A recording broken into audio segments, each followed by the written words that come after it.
किसी गाने पे लिपसिंग नहीं करने वाली हूँ, बल्कि आज मैं आपके साथ शेयर करने वाली हूँ अपने विचार, जो पहले और अब में अंतर बताएगी कि पहले मेरी पसंद कैसे थे, मैं क्या सोचती थी और अब मैं क्या सोचती हूँ उसी चीज़ को लेके। सबसे पहले तो हम आपका वेलकम करते हैं, नमस्ते, वेलकम आप सभी का हमारे वीडियो में। और चलिए मैं एक टॉपिक लेती हूँ जो बहुत इम्पोर्टेंट है और सबकी लाइफ में एक टाइम आता होगा कि पहले और अब के जो विचार है ना वो अंतर आ ही जाते हैं, लेकिन उस टाइम भी जो चीज़ें हो रही थी वो सही हो रही थी और अभी भी जो हो रही है वो सही हो रही है, क्योंकि हर चीज़ समय की डिमांड होती है और उसी के अकॉर्डिंग हमें चलना होता है।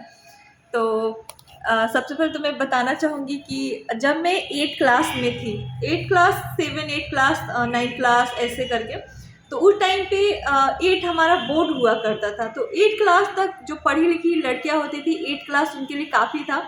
मेरे लिए भी इतना ही डिसाइड हुआ था कि मैं 8 क्लास तक ही पढ़ाई करने वाली हूँ। तो मेरी माँ चाहती थी कि मैं सारी चीज़ें सीख लूँ शादी होने से पहले, 8 क्लास तक पढ़ा दो फिर शादी कर दो लड़कियों की। तो सब कुछ सिखा दो 10th में जाते जाते। तो मेरी माँ चाहती थी कि कढ़ाई, सिलाई, बुनाई हर एक चीज़ उस टाइम पे सिखाए। और जो अभी चीज़ें हो रही ना, होममेड चीज़ जिसे हम कहते हैं, बड़ा ही फेमस वर्ड है होममेड। होममेड तो हमारे कल्चर को लेकर भी बहुत अवेयरनेस भी है, होममेड चीज़ों को लेकर अवेयरनेस है, लोगों के पास जानकारियाँ हैं। लेकिन उस टाइम पे सब कुछ होते हुए हमारे पास इतने ज्ञान नहीं थे कि वो चीज़ें आज की डेट में कितनी इम्पोर्टेंट हो गई है। तो शेयर करने का मन यही हुआ कि मेरी माँ जो चाहती थी वो क्या था, बुनाई, जैसे चादर पे पेंटिंग करना, कढ़ाई करना, दुसुत्ती के कपड़े आते थे उस पर कढ़ाई करना, एक से एक डिजाइन आते थे। जो पैच साड़ियों में, कपड़ों में पैच होते हैं उसमें चादर में पैच लगा के डिजाइन करना, साड़ियों में मोती और सितारा का कढ़ाई करना, धागे, जड़ी का धागा का कढ़ाई करना, ये सारी चीज़ें चाहती थी कि सीख लूँ मैं। और एक स्पेशली मेरी माँ जो जानती थी सिंधी की कढ़ाई, तो वो भी चाहती थी कि मैं सीख लूँ। बट मुझे उस टाइम पे ना थोड़ा सा भी मतलब इतना मैं अवेयर नहीं थी और इतना ज़्यादा एक्टिव नहीं थी कि मैं वो चीज़ सीख लूँ, या फिर मैं ये कहूँगी कि मैं इंटरेस्टेड नहीं थी। मुझे बिल्कुल भी पसंद नहीं आता था कि मैं कढ़ाई, बुनाई, सिलाई सीखूँ, और सिलाई भी जो मशीन पर कपड़े सिले जाते हैं, तो वो सारी चीज़ें, खाना बनाना भी, तो खाना का तो साइड में रख देते हैं, लेकिन बट जो होममेड चीज़ें थी वो सब कुछ मुझे सिखाया जा रहा था। मैं हर चीज़ में नाना करके छोड़ देती थी, या स्वेटर बुनना हुआ, कुरुस का बुनना हुआ। तो मैं एक चीज़ और शेयर कर रही हूँ आपके साथ कि कुरुस चलाना मैं जानती हूँ, कांटा चलाना भी जानती हूँ। कांटा मतलब स्वेटर बुनना, बट डिज़ाइन जो होता है, डिज़ाइन के मामले में मैं परफेक्ट नहीं हूँ, मुझे नहीं पता है कि कैसे बनता है, क्या होता है, बट चीज़ों को करना जानती हूँ। तो वो 2 चीज़ें हो गई। सिंधी की कढ़ाई भी मेरी माँ थोड़ा बहुत, तब मुझे लग रहा है, सिखाने की कोशिश की, बट मैंने नहीं सीखी। दुसुत्ती के कपड़े पे जो होते हैं वो भी मेरी माँ सिखाना चाहिए, जो मतलब चीज़ें खरीद के लाती थी मेरी माँ और मुझे सीखने के लिए बोलती थी, तो मैं नहीं करती थी, उस चीज़ को कंप्लीट करके छोड़ देती थी। एक होता है कि किसी चीज़ में लगातार आप करते रहो तो उस चीज़ को सीख जाते, तो वो चीज़ नहीं था, तो वो भी मैंने की। अब बात आती है पेच की, तो चादर पे पेच बैठाना, उसमें भी हमने किसी एक लड़की का, जहाँ तक मुझे याद है, हेल्प किया था सीखने के लिए, बट हमने खुद से बनाई नहीं। अब आती थी पेंटिंग, पेंटिंग में मुझे कभी इंटरेस्ट था ही नहीं, बट वो चीज़ जब मैं देखती हूँ ना तो मुझे इतनी लालच आती है कि मैं बता नहीं सकती। फिर अभी मेरे पीछे आप यहाँ पे देख सकते हैं, ऊपर जो ये कुरुस की कढ़ाई की होती थी, और ये मेरी बनाई हुई नहीं है, मेरी बहन की बनाई हुई है, जो मुझे 60 में मिला था, जो शादी के टाइम दिया जाता है 60, तो उसमें। तो वो सारी चीज़ें उस टाइम पे बहुत इम्पोर्टेंट थी। मेरी माँ जो सिखाना चाहती थी, मेरे लिए वो इम्पोर्टेंट नहीं थी।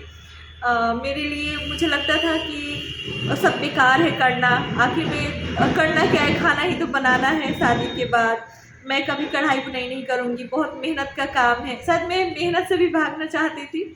तो वो चीज़ उस टाइम पे जो इम्पोर्टेंट हुआ करती थी, हमारे लिए इंटरेस्टेड नहीं था। और शायद मुझे लगा कि मेरे साथ साथ बहुत सारी लड़कियों की होती है, मुझे 10 में से 1 ही लड़की होती है जो इन सब चीज़ों में इंटरेस्टेड होती है। जब मेरी शादी हुई उस टाइम तक भी इसका कोई वैल्यू नहीं था क्योंकि जहाँ तक मुझे याद है कि मैं ससुराल में भी जब आई थी तो वहाँ भी चीज़ों को लेके बात होती थी, तो इन सब चीज़ों की कोई वैल्यू नहीं होती थी। और मेरे मायके में भी सेम चीज़, मैं जहाँ कहीं भी जाती थी बात होती थी मेरे फ्रेंड से, स्कूल में, हर जगह। तो उस टाइम पे होममेड चीज़ों को लेके कोई वैल्यू नहीं थी। यहाँ तक कि मैं बताना चाहूँगी कि मैं वो जो दौरा बनता है ना, बास्केट बास्केट में जो डिज़ाइन बनते हैं कलर कलर वाले डाल के, मतलब देखने में इतने अट्रैक्टिव लगते हैं कि पूछे, तो वो जो दौरा होता है बास्केट बनाना भी हमने सीखी है, बट बनाई नहीं है। सीखी सब कुछ है बट हमने किया कुछ भी नहीं है। तो एक होता है 50%, 50-50 में रही हूँ, तो वो चीज़। लेकिन आज अब ये 2025 की बात करूँ तो मुझे 2-4-5 साल से, जब से मैं होममेड चीज़ों को लेकर अवेयर हुई हूँ, मुझे बहुत पसंद आने लगा है।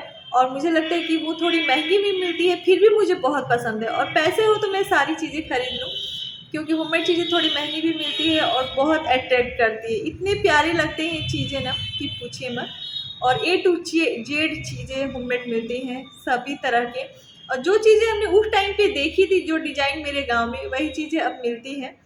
तो बहुत खुशी भी होती है कि लोग इसको जान पा रहे हैं, देख पा रहे हैं, और मैं भी इतने ज़्यादा खुश हो जाती हूँ चीज़ों को देखकर, बहुत एक्साइटेड भी हो जाती हूँ। तो ये चेंजेस मेरे में आए हैं। और मुझे लगता है कि एक यहाँ पे मैं संदेश भी, मैसेज भी लोगों को देना चाहूँगी जो हमें सुन रहे हैं, देख रहे हैं, कि यार जो चीज़ें अभी हमें मिल रही है ना, वो हमें स्वीकार लेना चाहिए, उन चीज़ों को हमें अपने अंदर डाल लेना चाहिए। क्योंकि और उसके अंदर खुद को भी ढाल लेना चाहिए, क्योंकि जो चीज़ें हम अभी सीख रहे हैं वो चीज़ हमें कब काम आ जाए, कब हमें उस जानकारी की ज़रूरत पड़ जाए, उस चीज़ को ज़रूरत पड़ जाए। तो प्लीज़ अभी जो मिले, आपके पेरेंट्स जो दें, हमारे आसपास जो चीज़ें मिलती हैं, जो चीज़ें दिखती हैं, उसे खुशी खुशी स्वीकारें और उसे सीखें। क्योंकि समय का कोई ये नहीं है, गारंटी नहीं है कि कब कैसा समय होगा। कभी ऐसा समय भी आ जाता है कि हमारे पास बिल्कुल पैसे नहीं होते हैं चीज़ों को खरीदने के लिए, और घर पे हम टूटी-फूटी चीज़ों को भी बदल सकते हैं, बना सकते हैं, तो बहुत ज़रूरी चीज़ें हैं। मैं ज़्यादा कोशिश करती हूँ कि मेरे घर में टूटी-फूटी जितनी चीज़ें हैं, यहाँ तक कि कपड़े भी, उसको रिपेयर कर सकी। फटे हुए कपड़ों पे कढ़ाई कर लो, फटे हुए कपड़ों पे डिज़ाइन कर दो, पेंट कर दो, तो ये एक टैलेंट ही है, सबको आनी चाहिए, सबको पता होने चाहिए। तो अभी तो ऑनलाइन प्लेटफ़ॉर्म की ज़माना है, जो चीज़ें हम ऑनलाइन से भी सीख सकते हैं, लेकिन उससे भी इम्पोर्टेंट है कि ऑनलाइन सीखने के लिए भी पैसे चाहिए। तो हमारे आस-पास जो चीज़ें ऑफ़लाइन मिल रही हैं, हमारी चाची, मामी, काकी, दादी, दीदी, भैया, सबसे जो चीज़ें हमें मिल रही हैं, उसे हमें स्वीकार लेना चाहिए और उसे सीखना चाहिए, अपनी ज़िंदगी में उतारना चाहिए। क्योंकि बहुत ज़रूरी है इन सब चीज़ों को, और समय कब कैसा रहेगा, कैसा समय दिखाएगा हमारे ज़िंदगी को। तो जल्दी से इसे, इन चीज़ों को फ़ॉलो करें।